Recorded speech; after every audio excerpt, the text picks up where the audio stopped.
26 फरवरी से ठीक पहले सीबीएसई क्लास 10th के इंग्लिश पेपर के एग्जामिनेशन को लेकर 2 अच्छी बातें और 2 बुरी बातें अच्छी तरह से जान लेनी है। क्योंकि जब आप सीबीएसई के एग्जामिनेशन को देने जा रहे होंगे तो ऑफिशियल सैंपल पेपर सीबीएसई का कहता है कि कंपोजिशन सेक्शन में अनसीन पैसेज में स्टूडेंट के पहले अनसीन पैसेज आसान होंगे तो दूसरे अनसीन पैसेज डिफिकल्ट होंगे। यहाँ पर इसलिए जरूरी है कि पहले अनसीन पैसेज में ऑब्जेक्टिव टाइप क्वेश्चन के आंसर आपको पैसेज से मिल जाएंगे, लेकिन दूसरे वाले अनसीन पैसेज में आपके आंसर आपके अपने वर्ड में लिखे होंगे। सही आंसर मार्क्स मिलेंगे, गलत आंसर मार्क्स नहीं मिलेंगे।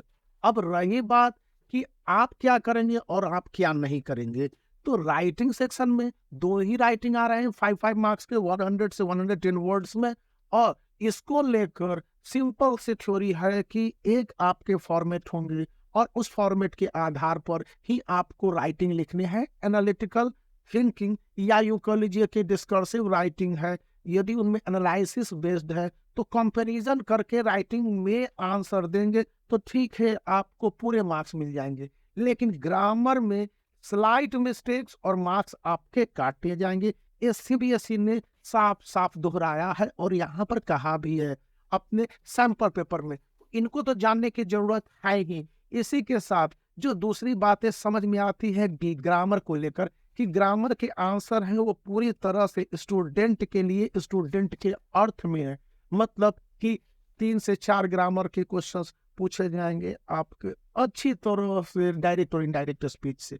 बाकी बचे हुए सब्जेक्ट वर्ब एग्रीमेंट और प्रीपोजिशन इनडायरेक्टली है, और उसके अलावा जो भी आपके अदर पार्ट्स हो जाते हैं जैसे कि मॉडल्स और गिलरीज हो गए या वर्ब के कुछ पार्ट्स हो गए तो वहीं से पूछे जाने हैं। यानी कि 13 क्वेश्चंस रहेंगे जिसमें से 10 क्वेश्चंस के जवाब देने हैं। अब आपके इन पोर्शंस के ग्रामर कितनी मजबूत है ये आपकी मर्जी है, ये आपकी समझ है। इस वीडियो में कुछ कहा नहीं जा सकता है।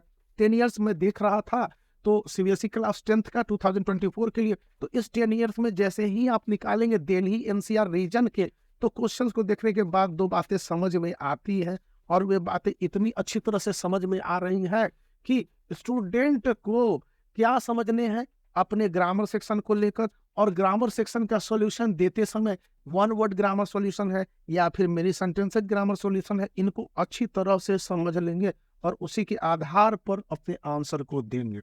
तो ये बातों को समझ लेने हैं, इसी तरह से आपके आंसर देने हैं या फिर आपको आंसर नहीं देने हैं। देख लीजिए, पॉइंट दूसरी ये आ जाती है कि एनालिटिकल थिंकिंग और क्रिटिकल थिंकिंग में जिस तरह से एनालिसिस करके लिखने हैं डेटा इंटरप्रिटेशन में, ये आपके अपने थॉट या आइडियाज होने चाहिए। इसको लेकर कोई फोर्स नहीं करेगा, जैसे कि इस तरह से आंसर आपको दे दिए गए हैं या फिर ये ऑब्जेक्टिव टाइप बना दिए गए हैं। मैं ये 10 ईयर्स का ले रहा था क्योंकि सीबीएसई में आप यह देखते हैं कि इंग्लिश पेपर में 10 ईयर्स का अक्सर रिपीटेशन रहता है। चूंकि लिटरेचर वाले हैं तो 2016, 17 और 19 वाले, मैं कम्युनिकेटिव इंग्लिश नहीं बात कर रहा हूँ, मैं बात कर रहा हूँ 184 इंग्लिश का है, उसमें ये इंपॉर्टेंट बन के उभरे हैं। फिर 2022 के भी आप 10 ईयर्स में से ये 4 ईयर्स के क्वेश्चन निकाल के देख लेंगे, मोस्टली इन्हीं से क्वेश्चंस रहेंगे, या कह लीजिए कि यही इंपॉर्टेंट चैप्टर बन के उभरे हैं अभी के समय में जिनसे क्वेश्चन रहेंगे, और आप यदि आंसर दे देते हैं दैट इज ऑल, ये आपके लिए इनफ है। यदि आप इनमें चुकेंगे तो गड़बड़ होंगे। अब रही बात लिटरेचर सेक्शंस में, तो लिटरेचर सेक्शंस में मैं 10 ईयर्स देख कर क्या बताऊं, जो मैं सैंपल पेपर देख रहा था और फिर 10 ईयर्स भी देखा, तो उसके बाद 2-4 चैप्टरों के नाम लेना चाहूंगा। द पोएम ट्री देख लेना है और अमांडा देख लेना है, आने के चांसेस हैं।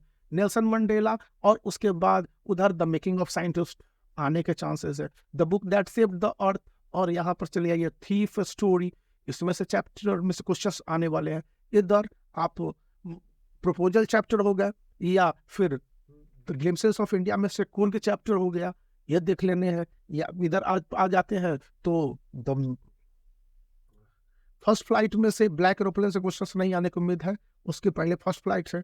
और लेंचो वाला चैप्टर थोड़ा मोड़ा इंपॉर्टेंट इस बार के लिए लग रहा है, अब मैं कंफर्म होकर तो नहीं कर सकता हूँ, लेकिन जब आप थोड़ा सा और डिटेल में जाएंगे तो एक पोएम और बनता है फॉग, या फिर मैं थोड़ा पसुपेस में हूँ फायर एंड आइस, इनमें से एक चैप्टर से क्वेश्चंस दे दिए जाएंगे। ये जितने चैप्टर्स कर लेते हैं ठीक लास्ट मिनट टिप्स और ट्रिक्स के रूप में सीबीएसई क्लास 10 के स्टूडेंट के लिए बता रहा हूँ। इतने ज़्यादा इंपॉर्टेंट हो जाएंगे कि स्टूडेंट करने हैं। हम कुछ बातें याद रखनी है स्टूडेंट को कि वे क्वेश्चंस के आंसर को अपने शब्दों में देंगे एज फार एज पॉसिबल, क्योंकि वही बहुत ज़्यादा इंपॉर्टेंट होते हैं। दूसरी बात है कि आंसर देते समय 2-4 पॉइंट वाइज समराइजेशन करेंगे। कंसर्न आंसर लिखने की थ्योरी है इंग्लिश में, यानी कि आपके आंसर एग्जैक्ट नहीं मालूम है तो कंसर्न आंसर लिखेंगे। हाँ, मैंने जिन चैप्टरों के नाम लिए, पोयम है, प्रोज है, एक प्ले भी है, the book that saved the अर्थ, और यहाँ पर द प्रपोजल है। हालांकि लग रहा है कि किसी एक ही प्ले से पूछेगा, दोनों प्ले से पूछने की उम्मीद नहीं है। मोस्ट प्रोबेबल है कि प्रपोजल से पूछेगा तो the book that saved the earth को छोड़ देगा, the book that saved the earth last year Delhi region में पूछ लिए गए थे। तो ये इन सब कंपैरिजन को करने के बाद जो कंक्लूजन पर मैं पहुंचता हूं कि स्टूडेंट के एक्सप्रेशन मैटर करते हैं, मतलब अपने लैंग्वेज में आंसर को लिख देना, आंसर को काफी व्यवहारिक रूप से लिखना, और आंसर के साथ साथ इंसान जो अपनी ऑब्जेक्टिविटी को जाहिर करता है। ग्रामर में तो आपके लिए 3-4 चैप्टर बहुत ज्यादा इंपॉर्टेंट, डायरेक्ट और इनडायरेक्ट स्पीच हो गया। वॉइस पढ़ने नहीं है, लेकिन वॉइस से आंसर आते हैं, objective type, subject verb agreement है और मॉडल ऑक्सिलरी। तो इन 3 चैप्टर्स को आप देख लेंगे। 1-2 क्वेश्चंस अक्सर डिटरमाइनर को लेकर आते हैं, तो डिटरमाइनर वैसे भी हर बार 1 से 2 रहते हैं, तो उसको कॉमन फेनोमेना मान लिया जाता है सीबीएसई क्लास 10 में। तो अभी तक की जो जानकारी थी मैंने आपके साथ शेयर किया। पसंद आया तो वीडियो को लाइक कर सकते हैं, चैनल को शेयर कर सकते हैं, सब्सक्राइब करना याद